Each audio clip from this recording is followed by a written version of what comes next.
அடுத்தது இன்னைக்கு தமிழக வெற்றி கழகம் அவங்களுடைய 2வது ஆண்டு துவக்கத்தில் விழா நடந்திருக்கு. சகோதரர் விஜய் அவர்கள் பேசும் பொழுது மத்திய அரசு மாநில அரசு ரெண்டையும் குறை சொல்லியிருக்கிறாங்க. வாட் ப்ரோ, ஒய் ப்ரோ, ஏன் ப்ரோ நீங்க உங்களுக்குள்ள எல்கேஜி பசங்க மாதிரி சண்டை போட்டுக்கிறீங்க. நான் விஜய் அவர்களை கேட்கிறேன், practice what you breach bro, why bro telling lies. இது சகோதரர் விஜய் அவர்களுக்கு நான் சொல்றேன், உங்க குழந்தைக்கு 3 மொழி, நீங்க நடத்துகின்ற விஜய் வித்யாசிரம் பள்ளியில 3 மொழி, ஆனா தமிழக வெற்றி கழகத்தினுடைய தொண்டர்கள் குழந்தைங்களுக்கு 2 மொழி. What bro, practice what you breach bro. அதாவது சொன்னதை நீங்க என்ன வாழ்க்கையில் நடந்துக்கிறீங்களோ அதே மாதிரி செய்யுங்க ப்ரோ அப்படின்னு விஜய் அவர்களுக்கு தமிழக பாரதிய ஜனதா கட்சி சார்பாக இந்த நேரத்தில் நான் வலியுறுத்துகின்றேன். அதே நேரத்தில் கையெழுத்து இயக்கம் கெட் அவுட், கெட் அவுட்னு ஆரம்பிக்கிறாரு. பிரசாந்த் கிஷோர் விஜய் அவரை பார்த்து கெட் அவுட்னு அவரே சொல்றாரு. இதோட ஆச்சரியம் இந்தியாவிலே பார்த்ததில்லை.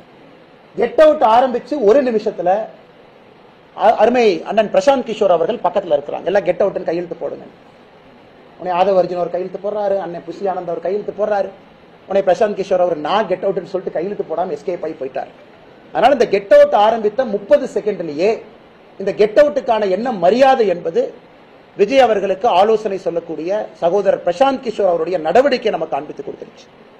அதனால இந்த கெட் அவுட் இதெல்லாம் ஒரு காரணத்திற்காக இருக்க வேண்டும். எங்கேயும் யாரும் எந்த மொழியும் திணிக்கல. அதனால practice what you breach bro, what bro. நீங்களே ஸ்டேஜில் ப்ரோ ப்ரோன்னு பொய் சொல்லாமா ப்ரோ.